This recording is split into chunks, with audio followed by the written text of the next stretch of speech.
Prabhu. I will again request people to scooch up even just a few inches. There's some room here that you can take up. And forgive me, everyone, because I keep going back and forth. So I just apologize for that ahead of time. We're going to ask Ravindra Svarupa Prabhu to come up in a moment, and he'll be followed by Yogeshwar Prabhu. So Ravindra Svarupa Prabhu was initiated in 1971. He's a wonderful writer and lecturer. He's been temple president. He's been in GBC.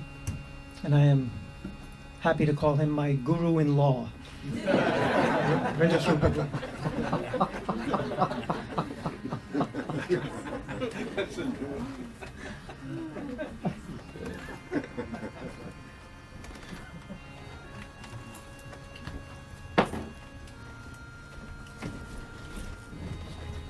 Hare Krishna. Vanchakalpatrubhyascha kripasindhubhyevacha patitanam pavanebhyo vaishnavebhyo namo namaha. It's very nice to see everyone here, and I'm glad I could come also on this occasion.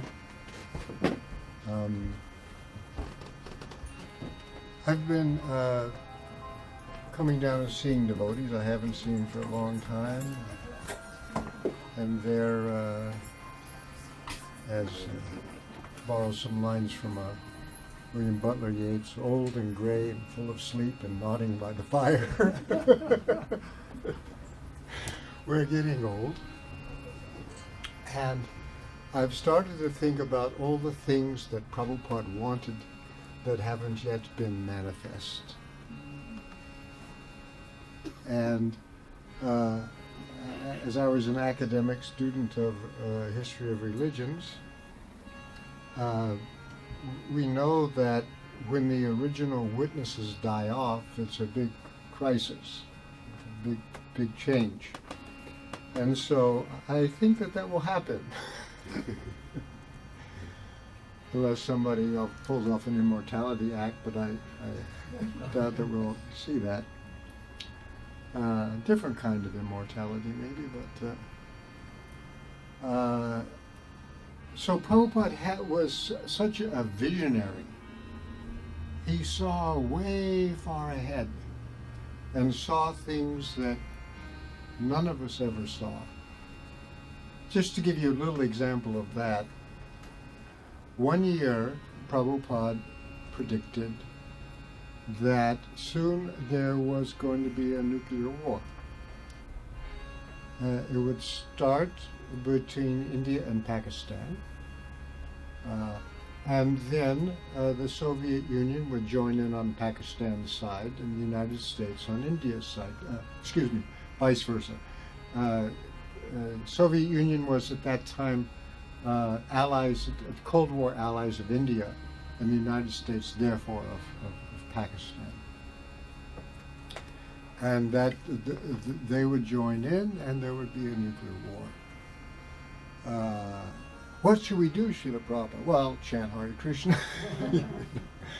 He told everybody, but that this was going. Anyway, he said this was going to happen, and some devotees instead, also started buying property, hoarding supplies for the apocalypse that was to come. And to make a long story short, it didn't happen. And so after, I guess just the next year, it hadn't happened yet, nothing was going on like that.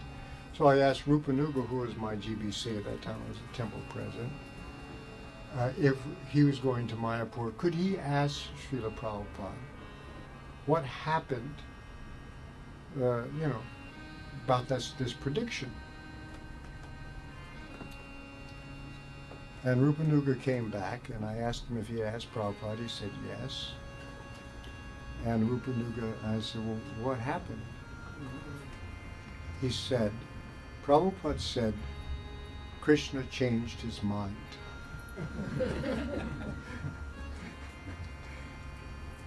Well, metaphysically, that's very interesting. Because can God change his mind? Yeah, he's all powerful.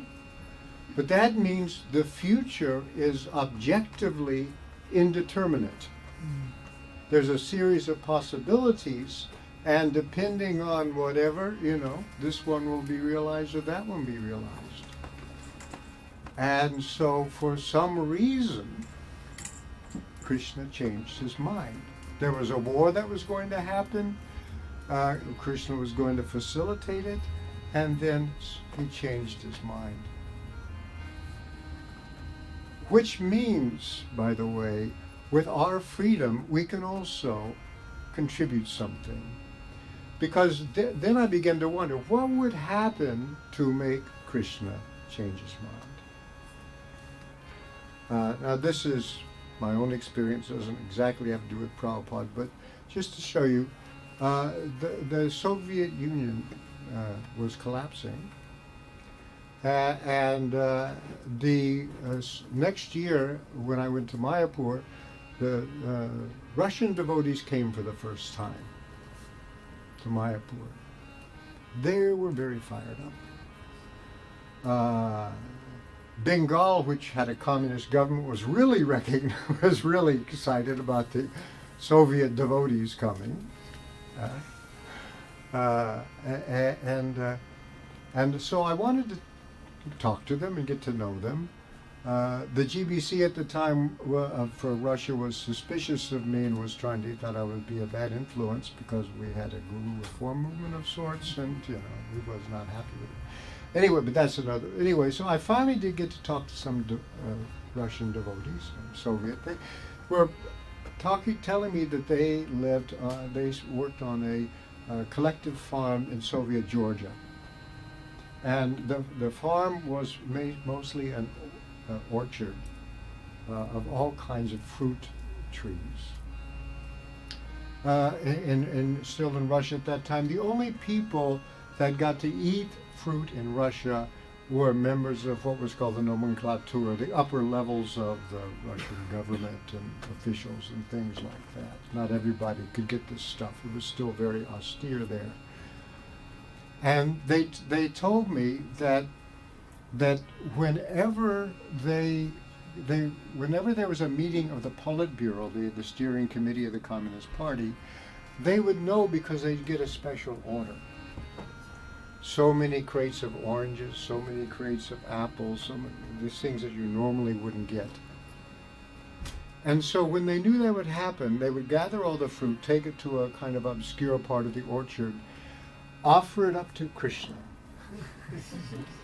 and have a kirtan, and then pack it up and send it. So the whole Politburo was eating Krishna Prasad. And I thought, these guys brought down the Soviet Union.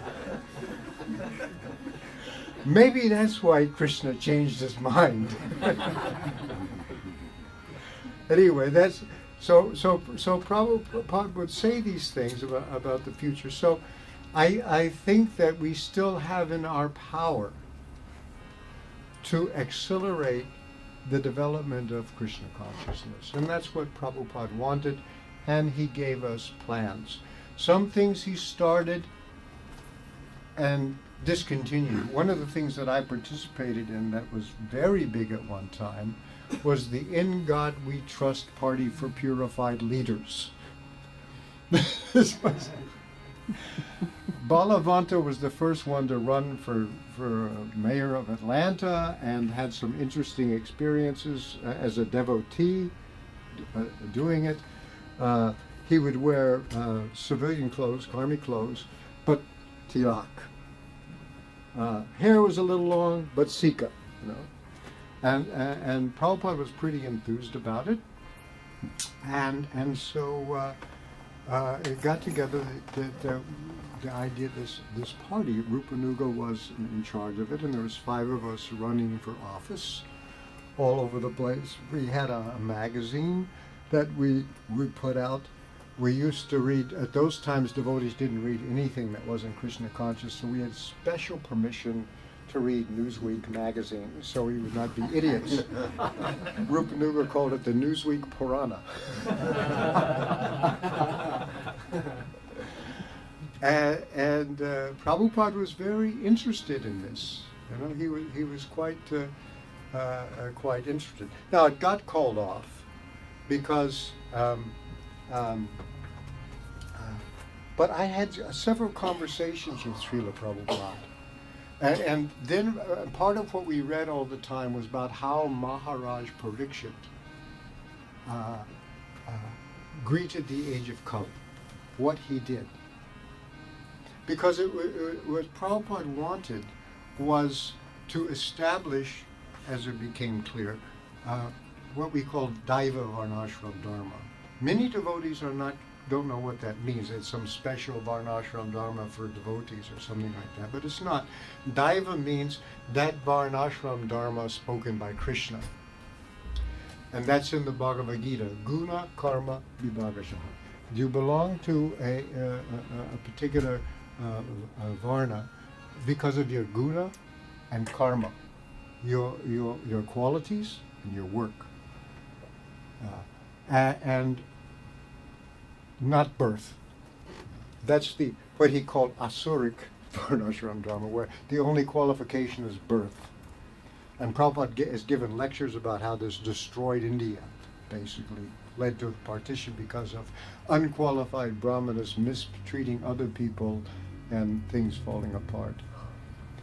So when he founded this party, we had conversations about government and about military force, because one definition of government is that organization which controls the monopoly of legitimized violence. That's what it is. You have a license to kill in the government. And so Prabhupada was thinking about this. And I once had a chance to ask him when he was talking about how one day there could be a war with devotees on one side and demons on the other. And I said, you foresee a time when devotees will command armies and run countries? And he said, yes. And I said, well, how in that circumstances can we be sure that we won't become demons? Because he was thinking of this war of the two sides. He said, chant 16 rounds a day and follow the four regulative principles. And I said to him, and that's enough? And he said, yes, that's enough, with complete certainty. The little footnote I'd add, do that in a sustainable way. Not on again, off again, but that's it. But he did see that future. He wanted, prepared the way for the golden age of Krishna consciousness, and that meant, and Prabhupada writes in the Bhagavatam, without the support of government, no religious principles can progressively advance. That's in there. So this is Prabhupada's vision of a golden age of Krishna consciousness in Kali Yuga, and he wanted to start it. And that's merely one of our unfulfilled missions. And we should think of the others systematically, what they are, and how we should go on to carry them out. I'll stop here because I think the sign came up. Huh? You have 2 minutes and 23 seconds. Quick, only 20 seconds. No, I'm speechless. So there are other things that was also another project I became involved in. He wanted in Mayapur ISKCON Bhagavat College. See, Mayapur during Lord Chaitanya's time was a great center of learning. Just how great it was is quite flabbergasting, actually. I did some historical research. And he sent me in to the University of Calcutta to affiliating, that we would have a team of devotees with undergraduate degrees who could go to this ISKCON Bhagavat College, and because it wanted a graduate research institution. When he told me that, we were in Mayapur, I said, well, that means we need a big library. Because a big library, you could have research, Prabhupada said, only our books. And my heart sank, because I thought it was shoving this big. So, but then I went into Calcutta, talked to the University of Calcutta. He wanted the University of Calcutta to award the degree and the devotees to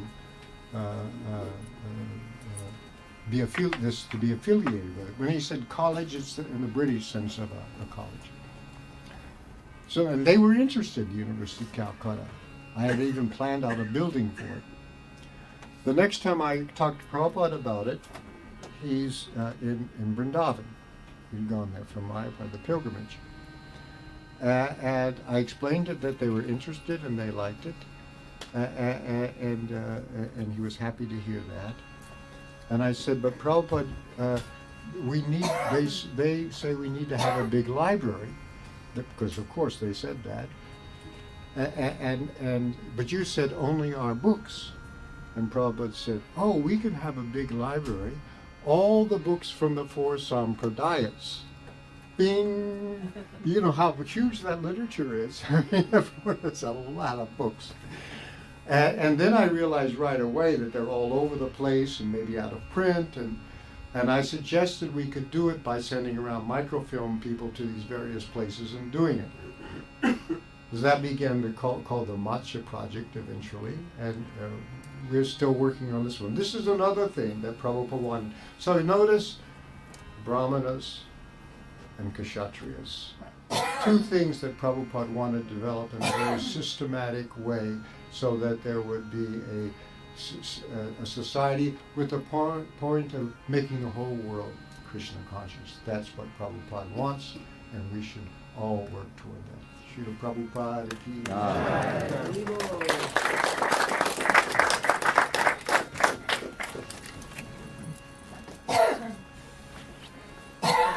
Write this down for somebody else now?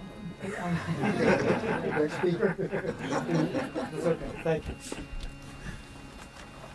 Thank you, Ravindra Svarupa Prabhu. I can tell you right now,